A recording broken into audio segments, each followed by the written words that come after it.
It's that time of the week. We're opening up the Peacock and Williamson mailbag training camp edition. We've got wide receiver extensions. We've got the Raiders toying with a guy I don't think they should be toying with in their division, and a lot more camp notes, kickoff strategy as well. Coming up on today's Peacock and Williamson. NFL analyst Brian Peacock and former NFL scout Matt Williamson bring you expert NFL analysis every day in less than 30 minutes.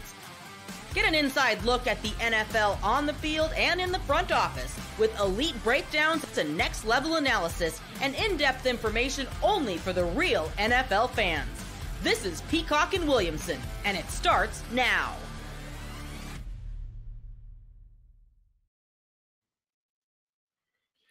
Welcome to the Peacock and Williamson NFL Show. Brian Peacock alongside Matt Williamson at BD Peacock at Williamson NFL. Thanks everybody for making us your first listen on the Locked On Podcast Network, your team every day. We love and appreciate our everyday ears, especially when you hit that subscribe button. Hit that subscribe right now, whether you're watching on YouTube or listening wherever you listen to your podcast. Today's episode of Peacock and Williamson is brought to you by Game Time. Download the Game Time app, create an account, and use code LOCKEDONNFL for $20 off your first ticket purchase. Terms apply.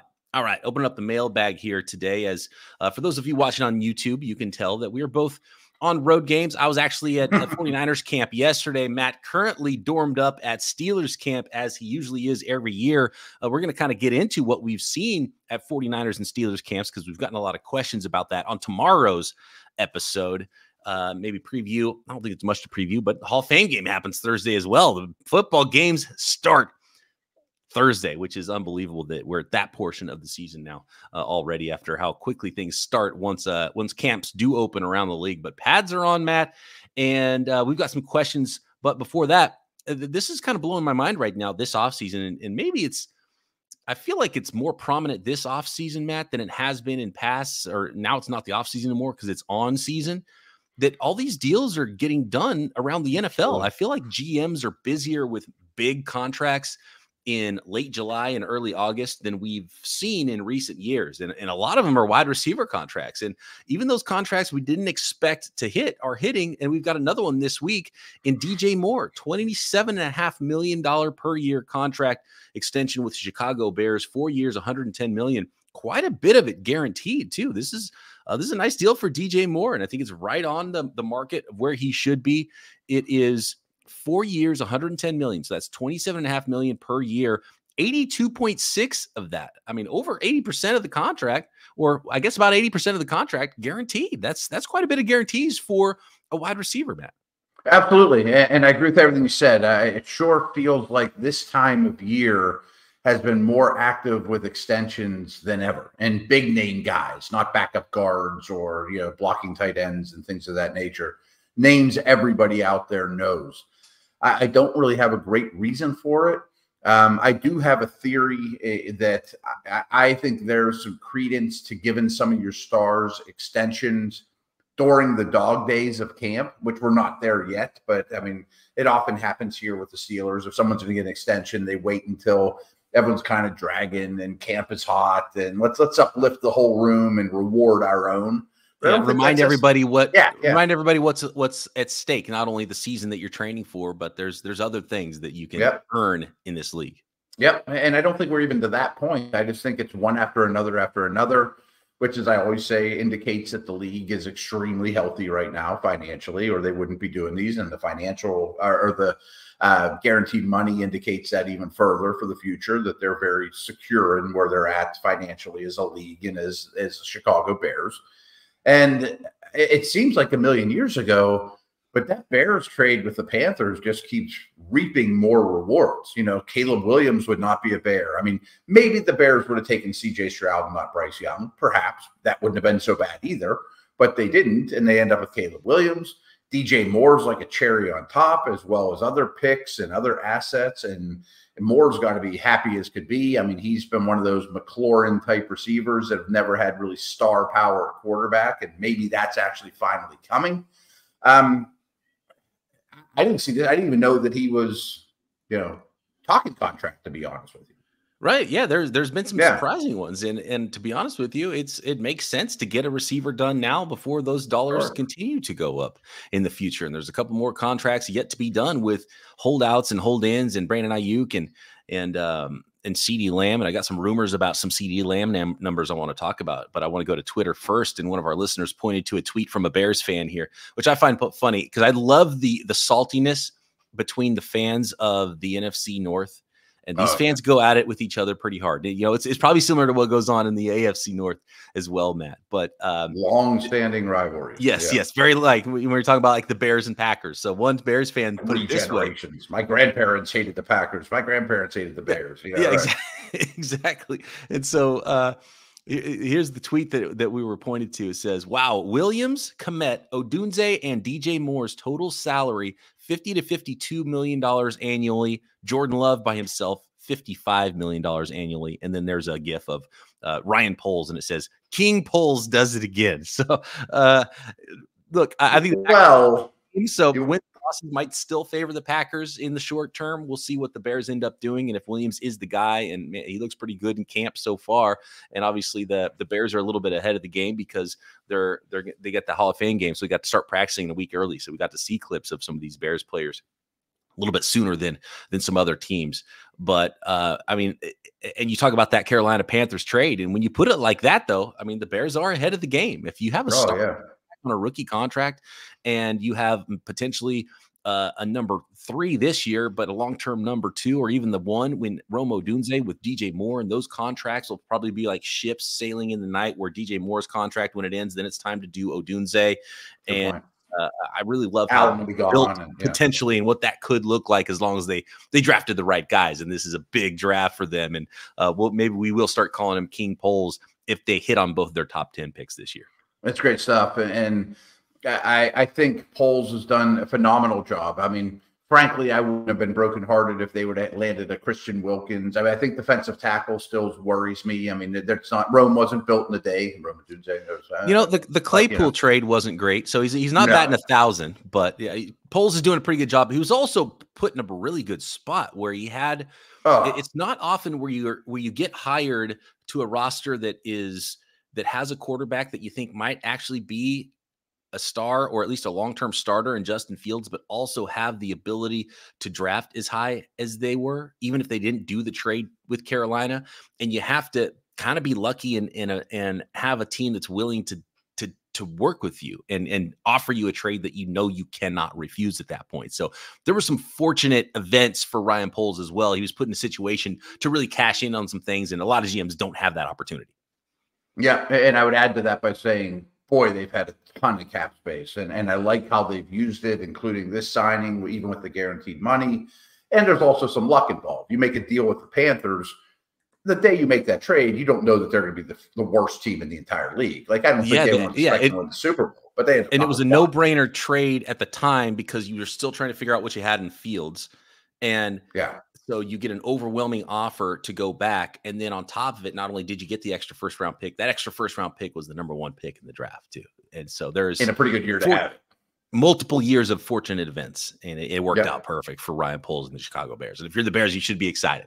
But it is funny to see these fans in these divisions jabbing each other back and forth. I do love that, the rivalry, and you know, the Vikings fans and the Lions fans are in on it too, but really Bears and Packers gets really salty, and the back and forth with their quarterbacks, because the Bears were sold on their guy in Justin Fields. And Packers fans are like, no, he's trash. And now Packers fans are laughing at him. They're like, haha, we told you Fields was no good and you believed in him. But then Packers fans secretly are like, but oh no, you might have actually found the guy now in Caleb Williams. So we might not be laughing long term. But the Packers fans love their guy in love too. So they're not super worried about that even. Yeah, absolutely. I mean, and again, this goes back to George Halas and Curly Lambeau, and I mean, like, crazy history here of original teams in a true heated rivalry, which is awesome. And I find it funny. I mean, there are two things that I don't care. I'm not on either side of the rivalry. I'm not a Packers supporter here. But think of Bears history at quarterback, and they're finally hoping yet again that they finally got their guy, where the Packers now probably have gone 3 straight, if we're going to at least give the Love the benefit of the doubt, of star quarterbacks. 2 of them are easy Hall of Famers, and already had Bart Starr in the Hall of Fame from the 60s with a ton of championships as well. And then the last thing I want to throw in too, just about the rivalry and the tweets and the fans, that tweet you read or whatever that quote was about Poles using his money for Williams and all those guys and equals the same amount of love.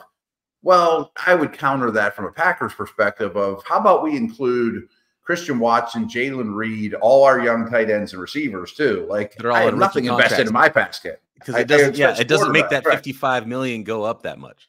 No, right. Maybe we get to 60 and I include all my pass catchers too, you know. You know, and look, we could talk about the 49ers and their quarterback that's making 55 times less than Love too. And then you start adding in wide receivers and running backs and it still barely gets to 55 million. And Nick Bosa, throw him in there too. So yeah, it does change the economics when you start paying your quarterback. And look, if you're the Bears, if you're the 49ers, if you're any team with a young quarterback, you hope your quarterback is good enough that you have to pay him.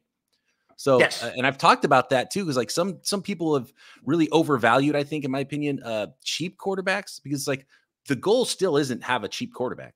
The goal is to have a great quarterback. If he's also cheap, that's awesome. But the thing you want to have is a great quarterback. And if you have to pay the great quarterback, then you're lucky to do it and you're happy to do it. The thing you don't want to do is pay a bad quarterback. So I heard an interview, and I wish I remember which podcast it was. I listened to so many, with a Green Bay reporter, and they were talking about the Love contract. And I'm going to steal this quote over and over. And what he said was, every GM in the league would rather have a franchise quarterback than a ton of cap space. Ton of cap space is great, but I love a franchise quarterback. Right, exactly. Right. Yeah, I will make that trade every single day. Every time. Absolutely. Okay, next. Speaking of money, we got a little rumor about what CeeDee Lamb, speaking of wide receivers, might be making and what we have gathered so far this training camp about the new kickoff strategy from teams in the NFL. Next. Today's episode of Peacock and Williamson is brought to you by Game Time. Game Time is actually an official authorized ticket marketplace of Major League Baseball, which makes getting tickets faster and easier to all your favorite Major League Baseball teams. And prices on the Game Time app actually go down the closer it gets to first pitch. Killer last minute deals, all in prices, views from your seat, their lowest price guarantee. There are so many reasons to use the Game Time app and take all the guesswork out of buying tickets for not only Major League Baseball, but NFL football games. I know you all have some games circled on the schedule there. You want to go get a cheap ticket? I bet that Hall of Fame game ticket is not super expensive. I don't know if there's going to be a lot of starters out there. You can probably find a really great deal on that one if you're jonesing for some live football and you're in the Canton area. And concerts, comedy shows, theater events, whatever it is near you, find those tickets at Game Time. Get up to 60% off those last-minute tickets, and you can even buy tickets up to an hour after an event starts. So take the guesswork out of buying tickets with Game Time. Download the Game Time app, create an account, and use code LOCKEDONNFL for $20 off your first purchase. Terms apply. Again, create an account and redeem code LOCKEDONNFL for $20 off. Download Game Time today. Last-minute tickets, lowest price guaranteed.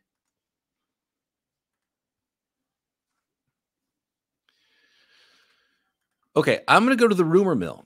And I don't know if you've heard of, we're all familiar with Adam Schefter and Ian Rappaport. I don't know if you have a favorite insider, Matt. I knew Adam a little from ESPN. So okay. Do you know a lot about Pretty Ricky on Twitter? So there's an account that goes by, I find this fascinating and hilarious for some reason, just because it's Pretty Ricky it's at Pretty Ricky 213. And I've seen some retweets of Pretty Ricky recently, and I was like, what is this stuff that's on my timeline right now? Because there's some weird aggregator and fake rumor accounts out there. But apparently Pretty Ricky, I don't know what his job is or how he's attached to the league, but apparently he's got this crazy track record of success. He was breaking draft picks before they happen, and when he says something, he's in the know and he hits on these things. And so I'm going to go through the rumor mill with Pretty Ricky here, and we'll see if he's right. And now I'm keeping track on Pretty Ricky, so we'll see. But people swear by Pretty Ricky. And he says that the Cowboys are closing in on a 4-year extension with wide receiver CeeDee Lamb worth between $136 and $138 million per year. And that would put him at $34 to $34.5 million per year, which is just shy of the $35 million per year on Justin Jefferson's contract. Do you think that CeeDee Lamb is actually going to get that close to Justin Jefferson? Because that's a pretty sizable gap between where most of the receivers are, the 30 million per range, and then there's a gap to Justin Jefferson. Do you think it's right? And do you think CeeDee Lamb will close that gap to closer to Jefferson than closer to the 27.5 millions that the DJ Moores are signing for? I'm leaning with Pretty Ricky here, I think. I mean, I think Jefferson's the better player. He's a little more talented, but Lamb is definitely top 5, where Jefferson's top 2 to me. So, I mean, we're not too far off. Lamb's younger, certainly, than the DJ Moores of the world and those type of guys. But I think what's really interesting here from the Lamb perspective, which also applies to Jefferson, but not all these receiver contracts, including DJ Moore, is the Cowboys would be screwed without him. I mean, the whole passing game goes through one guy. I mean, it's Lamb's targets. It's Dak to CD. They don't have a lot else. If they have to turn to Zeke Elliott, I don't know if the season's going to go great for them. With all respect to Jake Ferguson, who's fine. I mean, but it's not. The Bears could overcome a DJ Moore injury for a month and be 2-2 or whatever. Dallas without Lamb, it would be a problem.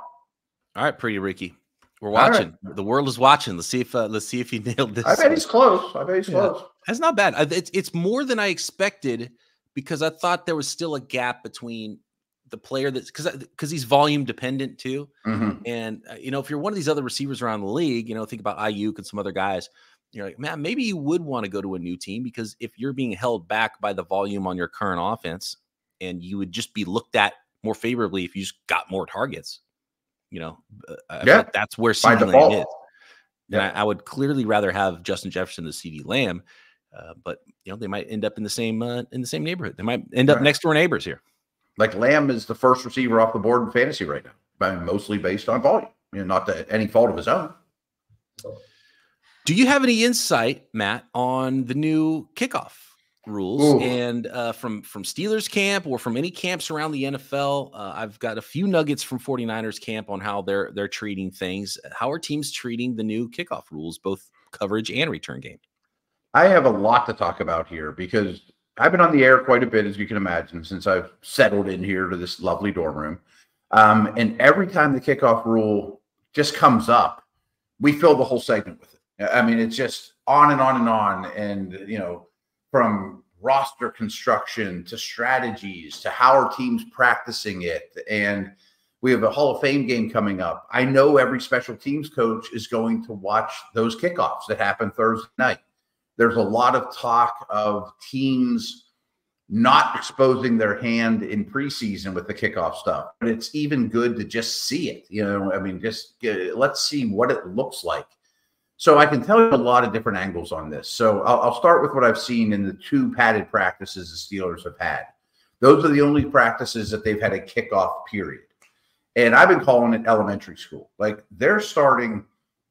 So the way it's structured is, the return team's only 5 yards away from the kick team, and they can't move until the ball is touched or it lands. So what the Steelers have practiced, which seems so rudimentary, that's why I've been calling it elementary school, is there's 2 guys 5 yards behind that front line. All they've been practicing is getting the whole front line, and I'm doing my best to explain this without visuals, just to kick slide back 5 yards and create a wall. All the way across. If they spent 2 whole periods just with that. And I feel like it's teaching them to crawl before they can walk, before they can run, and then once we get the basics down, we'll go from there. So I firmly believe, and have good sources, that if we interviewed 32 special teams coaches, they would all give us different news on this subject right now. I definitely think you're going to see more tight ends, edge defenders, heavier linebackers on the field than we used to, maybe even a D lineman that's 280 and can run. Because I think that people are looking at this a lot like a running play. Like, I'm going to kick this thing in the air. It's going to kind of look like a run play, but there's no O-line. It's just kind of madness. And how about this? Like, I found this really interesting too. And I can confirm it. I don't know if it's public knowledge or not, but I'm telling you it's the truth. 30 of the 32 teams this year are going to have a practice against another team. Like, that's not uncommon, but still a really high number. I don't know which 2 teams are sitting it out, but 95% of the league or whatever is going to have a practice against another team. The NFL is demanding that every kickoff from those practices gets sent to the league offices, not for all the special teams coaches to watch, but for the NFL to watch, going, what tricks are they going to try to pull on us? Or what do the refs have to look for? Like, they don't even know how to officiate it. It's crazy. I like that. The league is just going to look at everybody else's tape and see, like, what are they doing? But every team is also going to have something in their back pocket they didn't show yet either. And so that'll be fun. So it might be really the wild. I think in the padded practices, they will show it. I mean, that's you can. Steelers are practicing against the Bills. I think they will do their stuff there, but maybe not in the preseason for the whole world to see. A lot of people I've talked to think that they could be. So 10 guys are basically going to run down at once. And maybe some teams will have 5 guys run down at once if you kick it to the right, and they keep 5 behind them as like linebackers. You know what I mean? So who knows? But I fear, or I know that a lot of people fear, there could be a lot of kicker injuries, because if I break one tackle, possibly, it might be me versus a kicker to get to the end zone. You know what I mean? So, okay. So this is fascinating. And I want to piggyback on what you said, what I've learned from 49ers camp about it.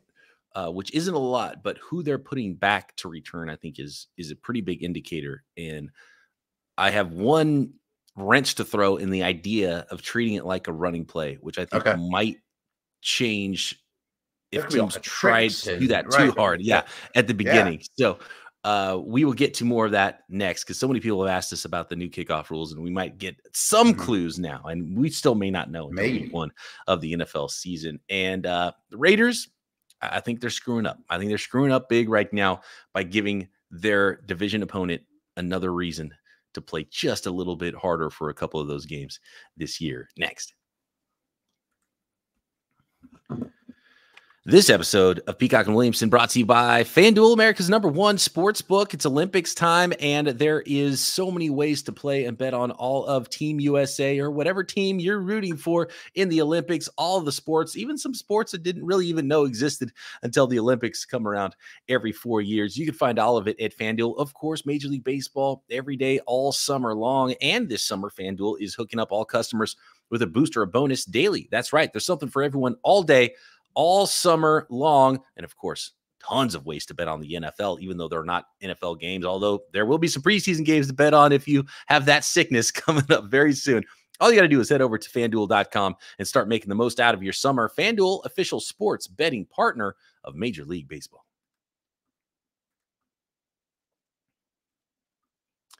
Okay, so a few things. The idea of treating it like a run play, I think, makes total sense. And that is the way, that's the sense I get. And I'll tell you more reasons why. But I do think the slower, however many slow people you put on the field, the more it opens up the opportunity for bigger plays and bigger runs. So you can't be too heavy on the coverage units. So I don't know how, teams are going to treat that. If it's just like, okay, well, we're fine. Linebackers and safeties are still fast, right? So we're not going to put linemen out there or anything like that. But I do think that if you are too heavy and too slow, you open up the opportunity for big plays. And like you mentioned, all it takes is breaking one seam, and all of a sudden it's a returner and a kicker. So, do you employ it in a second level of a defense sort of a way? Do you wait to see where the returner goes first, and then you're thinking? And if you're thinking a lot, then that means there's opportunities for bigger gaps and bigger holes, which kind of lends to the idea of running a run play and letting your back find the hole, like an outside zone sort of a run. And then in 49ers camp, I don't really know how they're treating it from a blocking perspective, from a coverage perspective, but from who they've put back. So they've had, 3 or 4 guys returning punts in practice and catching punts. First round wide receiver, Ricky Pearsall's one. 4th round wide receiver, Jacob Cowing's really fast. He was one guy. He got hurt now, so he wasn't doing it yesterday when I was there. Trent Taylor's been a punt returner around the league. He's catching punts. Ronnie Bell, the usual suspects and usual punt return types that you would think. And then they went back to practice kickoffs, and all those guys are still back there. And then they just put all their running backs back there too, including Kyle Juszczyk, the fullback. Oh, wow. And I don't think they're putting Kyle Juszczyk back to return, I think they're treating it like a fullback in a running play. So I think that he's the lead blocker. He's the ISO. Lead him up in the gap. Yeah. It adds total credence to what you're talking back there about having at least like sort of an up back type of a blocking type of a player who can also handle the ball if the ball ends up in his hands. And then also Deebo Samuel, the wide back they put back there as well for the kickoff returns. And he's probably the perfect player. I don't know how much teams want to use starters back to return their kicks. If there's a lot of big plays to be had, maybe it's worthwhile. So basically they're throwing everybody back there, all the running backs, all the receivers, all the usual types of returners, everybody. But McCaffrey apparently was not back there, and I would be surprised if he was, but Deebo was back there. And so you might see Kyle Juszczyk blocking for Deebo Samuel when the 49ers are returning kickoffs. I was actually going to say, I can almost promise you Juszczyk's going to be somewhere on there, because when I talked about like tight ends, I meant with the return team. I think there'll be a lot of like tight ends that can move enough. There's not going to be linemen out there, but who's going to do the blocking? I think that people might keep an extra tight end on their roster than they originally planned. Maybe an extra tight end and an extra linebacker. Yeah, exactly. Or a heavier linebacker, or even an edge defender. I mean, one of these 230-pound edge guys that can do a little bit of everything. As for the returner here, they signed Cordarrelle Patterson, the Steelers, a minute after the rule change. So there's no doubt that he's the guy. But I also think he's kind of the prototype too. He's got some wiggle. He's got some tackle breaking ability. But I'm also starting to think too, like the penalty if you just blast it out of the end zone is you start at the 30. The opponent starts at the 30. I wonder if we get like a month into the season and there's one or two teams out there going, we haven't figured this thing out. I'm just kicking it out the end zone. I'll just live with the 30 because I don't want my kicker making tackles. I'm getting out schemed every time. Let's kick it out of bounds for a couple of weeks until we see what the rest of the league figures out, and then we'll know what to do. And there's some head coach going, you're eating up so much practice time with this kickoff stuff that we can't stop the run. We can't complete a pass. Like we need to practice other stuff. Just kick it out of bounds. We'll start at the 30. Like, I know that's not what the NFL wants, but that's pretty darn good field position to start too. To Joey Bag Donuts on Twitter says, have you seen players start off a training camp strong, then get tired or ineffective towards the end? And I'll add to this question, Matt. The camp flameouts is what I'm calling it, because there's been, I think every team almost every year has that guy. They're like, oh man, this undrafted running back, he's amazing in preseason. I can't believe it. Everyone loves him. Everyone thinks he's going to earn this huge role. And then he disappears from not even from their team or their roster, but from the face of the earth. And I remember there's a guy named Corey Sheets for the 49ers, and like Corey Sheets was our future. That was like the whole internet meme about Corey Sheets. They couldn't believe how awesome he looked in camp and in preseason. And I don't think he ever played it down in the NFL. And so camp flameouts is something that does happen every year for every team. And I don't know why that is. I think it's probably because we overrate what's happening right now. I think so. The opposite was true here a couple of years ago. Like we start doing shows like, who's that Jaylen Warren guy? I didn't even know who he was. And he made it. You know what I mean? Like he stood out and he got over that hurdle. It's funny because I was late because you talked about Jaylen Warren and I was like, I've seen this story. I'm not going to buy it. And it turns out he's better than your first round running back. Right. But I do think mentally it starts to wear on people. Like, okay, we're going to, first off, people overreact to mini camp in those first 4 days because there's no physicality. The fast little guys look great. Nobody's hitting anybody. And then all of a sudden they start getting hit. Their body starts to hurt. They've been at camp 3 weeks and it's not fun anymore. And they're not quite as explosive. So I do think that there's a lot of that. The offensive lineman can lean on that young pass rusher and all of a sudden they're running the ball and opening up holes against this guy. And he looked great in shorts the week before. Yeah. But I do think some of it's mental. And Joey, I think, honestly, the answer is very much yes. I think some of it's mental, though. Like I mentioned how it's elementary school for the kickoff. Well, right now it's probably 5th grade in terms of installing your defense and offense. And then before you know it, next week at this time, it'll be 9th grade. Like you need to be up to snuff soon. And can you keep up mentally and still build on everything you did while your body's hurting a little bit more and you're playing against NFL people? Yes, there's definitely a flame out. A question from Michael here. Are we going to do an episode of prop bets before the season starts? Yes, we will. That is a simple answer. Sounds like a good move. It's always a lot of fun. No doubt. We'll go to FanDuel and check out some of our favorite prop bets for the season. Anthony has over under win totals and stuff like that. Oh yeah, that's always a fun episode that we do with over under win totals for every team in the NFL. Anthony has a question about the Raiders, and I want to add to Anthony's question because he asked about why the Raiders would go piss off Patrick Mahomes. And if you guys didn't see this story, basically the Raiders at training camp had a puppet of Kermit the Frog, and basically they were making fun of Patrick Mahomes and his voice because people say he sounds like Kermit, right? And had a Mahomes Kermit the Frog doll, and basically Mahomes' quote was, "It'll get handled when it gets handled." And I don't know why you would want to poke the bear if you're the Raiders. And I think a lot of people have forgotten about last season. Remember when the Raiders ran up the score on another division opponent in the Chargers? Well, Jim Harbaugh's in town now, and they beat the Chiefs last year too.